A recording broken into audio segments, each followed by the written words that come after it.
Serius lah korang, lebih 200 hidangan untuk berbuka puasa? Inilah buffet Ramadan paling meriah. Pernah kali try tau. Bertempat di Hotel Lee Meridian Petaling Jaya, buffet Ramadan kat sini memang meriah. Hidangan dia semua lazat-lazat. Antara yang mencuri perhatian, nasi biryani Pakistan. Tengok nasi biryani Pakistan ni memang lain daripada nasi biryani biasa tau. Sedap sangat-sangat. Makan pula dengan kambing golek, daging lembut dan juicy. Kalau korang tak makan kambing, tak apa.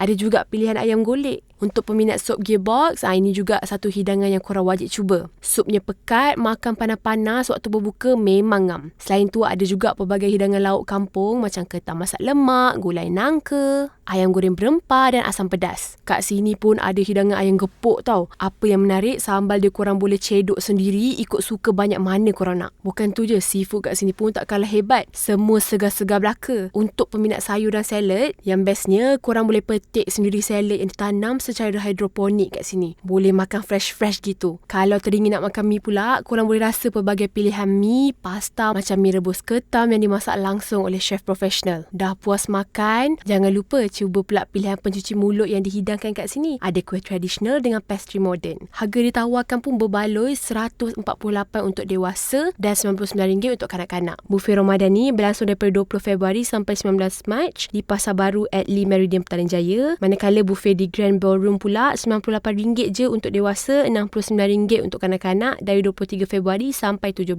Mac.